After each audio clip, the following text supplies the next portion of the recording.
Olá, eu sou o Leandro, sou professor de ciências e eu apresentarei uma aula sobre vírus.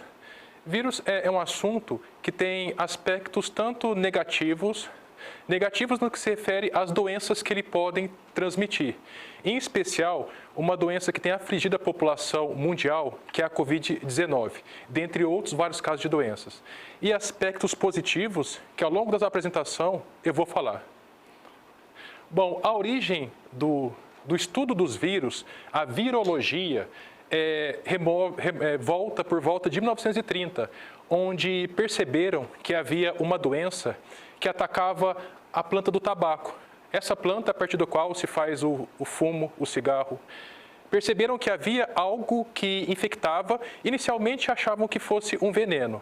Na verdade, descobriram posteriormente que era um ser, os vírus do mosaico do tabaco. A partir desse momento, iniciou-se o estudo dos vírus, a virologia. Bom, os vírus são seres vivos? Essa resposta não tem uma... Existe a opinião de alguns cientistas sobre sim ou não. Por exemplo, tem alguns aspectos que aproximam os vírus dos seres vivos e outros aspectos que distancia. Por exemplo, os vírus apresentam material genético. Todos os seres vivos têm material genético. Os vírus, eles apresentam a possibilidade de reprodução. Bom, os seres mais complexos, igual os seres humanos e outros animais, o macho cruza com a fêmea e gera um descendente. Alguns seres mais simples, menos complexos, igual bactérias, pode sozinho, por si, gerar um outro ser. Os vírus, eu vou explicar nos próximos slides como que dá a reprodução deles. Agora, o que distancia os vírus dos demais seres vivos é que não apresentam metabolismo próprio. Além disso, os vírus não apresentam células. E segundo a teoria celular, todos os seres vivos têm células. Bom, qual o tamanho de um vírus? Muito pequeno. Vírus são seres que infectam células. Eles parasitam células. Então, são seres inferiores de tamanho menor do que células. Bom, nesse retângulo, nós temos uma célula presente no sangue, o glóbulo vermelho, e aqui do lado, uma célula bacteriana, a E. coli. E aqui, acredito que muitos não estão enxergando, tem alguns vírus, tem 5 vírus aqui. Nesse outro retângulo, não tem mais essa célula vermelha, e esse vírus foi ampliado. A gente consegue observar melhor esses 5 vírus. Mesmo assim, tem 2 que com muita dificuldade a gente consegue enxergar. Há uma ampliação aqui embaixo mostrando os 5 vírus. Esse vírus aqui é da poliomielite, ou seja, o que transmite a paralisia infantil. Esses 2 vírus são bacteriófagos. Fago significa se alimentar. Bactéria, bactéria mesmo. São vírus que, no sentido figurado, se alimentam de bactérias. Os vírus não se alimentam de bactérias, eles se reproduzem no interior das bactérias, alguns. Esse grupo aqui. Então, esse vírus que parece uma nave espacial são vírus que se reproduzem no interior de bactérias. Agora, mais 2 vírus aqui. Esse vírus é o do mosaico do tabaco, o que eu mostrei no slide anterior. É um vírus que infecta plantas de tabaco. Esse outro vírus aqui é o vírus da varíola, que é uma doença que foi erradicada em 1977. É uma doença que apresenta alto índice de letalidade. 30% das pessoas que contraem a doença, que se infectam pela varíola, morrem. Ou seja, a cada 10 pessoas, 3 morreriam. Lembrando que a Covid-19, o índice de pessoas que morrem varia de acordo com vários fatores, mas por volta de 3, 4%. Bom, o que vírus são? Vírus são parasitas intracelulares obrigatórios. Ou seja, eles têm que parasitar uma célula e o interior da célula. O que vem a ser um parasita? Um parasita é um ser que vive às custas do prejuízo de outros seres. O parasitismo é uma relação desarmônica, onde um ser se beneficia e o outro ser se prejudica. No caso dos vírus, eles se reproduzem no interior de outras células e destroem elas. como aqui um exemplo de um bacteriófago, um vírus que parasita células bacterianas, e no início ele se associando à célula bacteriana e no final ele estourando ela e se reproduziu no interior e espalhando para poder infectar outras células bacterianas, né? Bom, nesse slide eu apresento a reprodução dos vírus, como que eles se reproduzem. Vamos iniciar a partir desse vírus aqui. Quando o vírus se encontra do lado externo da célula, ele é uma partícula infectante chamada de vírion. O vírion, ele se acopla à célula que ele vai parasitar. Nessa célula tem essa parte circular em formato de elipse, ou melhor, desculpa, é o DNA da célula hospedeira. O próximo passo é ele injetar o seu DNA no interior da célula hospedeira. Vamos para cá. Esse ponto avermelhado é o DNA do vírus, o material genético do vírus que foi inserido na célula hospedeira. Nós temos dois caminhos agora. Ou descemos nessa direção ou nessa direção. Nessa direção, entramos no ciclo lisogênico. Nessa outra direção, no ciclo lítico. O ciclo lisogênico, o primeiro passo após essa situação aqui é o material genético do vírus se associar ao material genético da célula hospedeira. A célula hospedeira, como todas as células, elas se multiplicam. E durante a multiplicação, você duplica esse genoma, esse material genético do vírus. Aqui ocorre uma outra duplicação. Esse DNA, material genético do vírus associado à célula hospedeira é chamado de provírus ou prófago. Bom, voltando para cá agora no ciclo, pode voltar e se reproduzir ou seguir nesse outro caminho. Esse outro caminho que é o que provoca doenças nas células. Por quê? Porque ele saindo do genoma da célula hospedeira, ele toma conta, ele controla a célula hospedeira, obrigando ela a utilizar a sua maquinaria para produzir outros vírus. Então, essa célula chega um momento que ela fica lotada de vírus no seu interior. Qual que é o próximo passo? Estourar a célula, lisar ela. E esses vírus saem e vão infectar outras células. Então, todos os vírus, todos sem exceção, seguem esse ciclo aqui. Estrutura viral. Aqui nós temos um tipo de vírus e vamos fazer uma abertura e observar no seu interior, né? Fazendo um corte, observamos que na parte externa nós temos alguns pontinhos. Essas são as glicoproteínas. Qual que é a função dela? Especificidade. Por exemplo, o vírus da AIDS, ela infecta, por exemplo, uma barata? Infecta uma mosca, uma estrela do mar?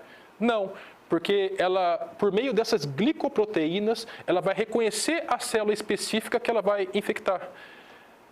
Bom, essa parte alaranjada é chamado de envelope membranoso.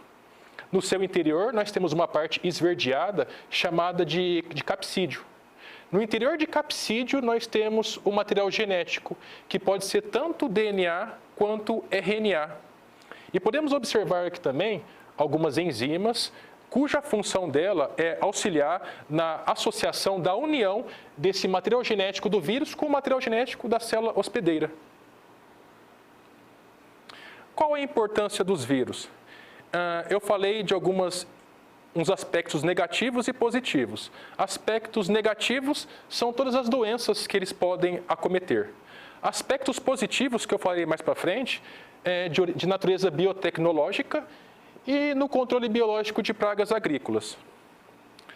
No que se refere à importância médica, que eu falei que é negativa, que são as doenças, vou iniciar pelas doenças transmitidas por mosquitos, contaminadas pelo vírus. Nós temos doenças que são muito comuns no Brasil, na nossa região inclusive, a febre amarela, e essas três doenças, a dengue, a chikungunya e o zika vírus. As três transmitidas pelo mosquito Aedes aegypti.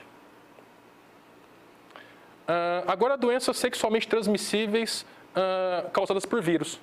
AIDS, HPV, que é uma doença que atinge tanto homens quanto mulheres, mas, de um modo geral, muito mais agressiva em mulheres, que tem vacina e pode evoluir para cânceres, né? Hepatite B também é sexualmente transmissível. A hepatite C também é sexualmente transmissível, no entanto, é mais raro. Agora, algumas doenças virais comuns na infância, a rubéola, a cachumba, o sarampo, a poliomielite ou paralisia infantil e a catapora. Outras doenças, hepatite A, C, D e E. O rotavírus, que é um vírus muito comum em águas contaminadas, ela provoca diarreia nos humanos. Herpes simples, que é aquela que provoca alguns ferimentos na boca e na região genital também. O vírus da ebola, que é um vírus raro em grande parte do mundo. No entanto, em alguns países da África, ele continua presente. A mortalidade do ebola é muito alta. É presente no Congo e no Zaire. Pode chegar a 70% de mortalidade. Ou seja, a cada 10 pessoas, 7 morreriam por essa doença. Gripe comum, vírus da raiva. Vírus da raiva talvez seja o vírus com a maior taxa de mortalidade.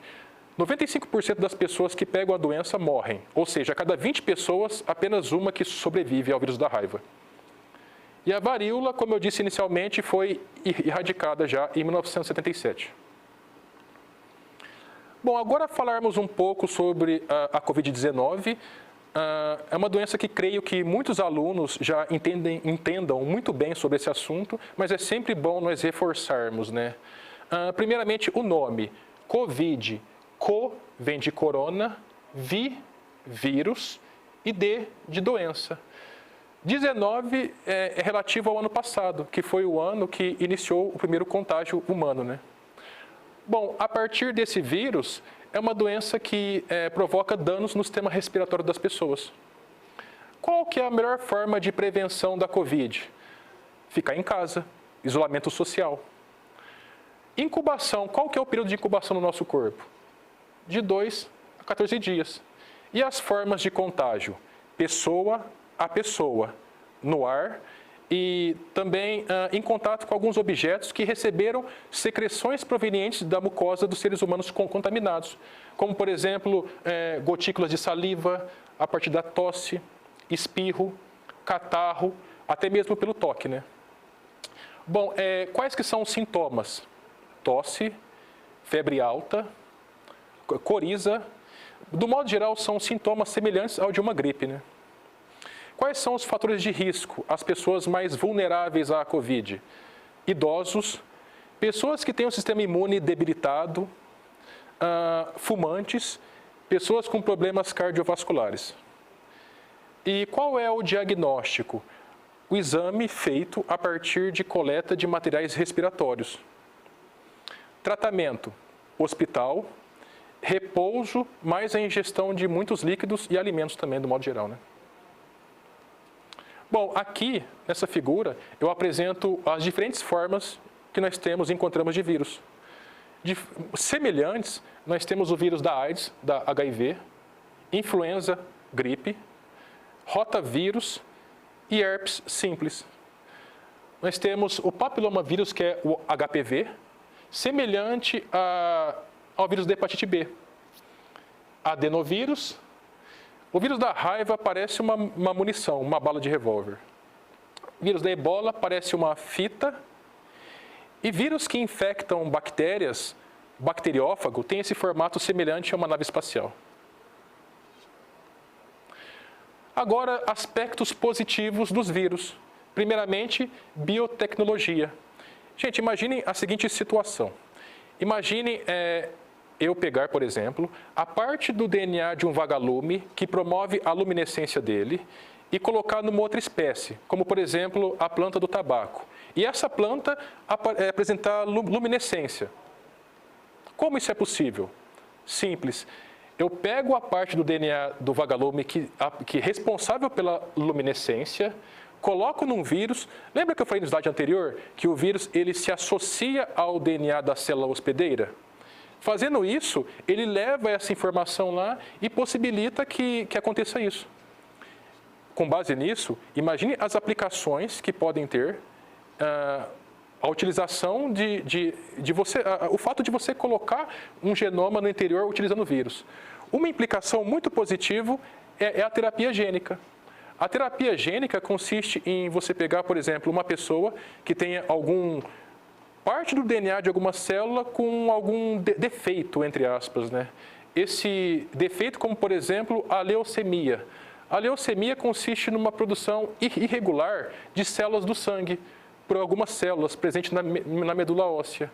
Imagine nós pegarmos a parte correta desse DNA e injetar. É possível fazer isso, essa terapia, tratamento é feito com sucesso. Outro aspecto positivo no que se refere aos vírus é o controle biológico. Algumas lagartas são pragas agrícolas que infectam alguns cultivares, como por exemplo soja, milho, algodão. Imagine eu pegar um vírus que ataca exclusivamente esse tipo de lagarta e borrifar em cima da lavoura. Eu me livro dessa praga agrícola. Bom, pessoal, esse era um conteúdo que eu queria falar. Bons estudos a todos.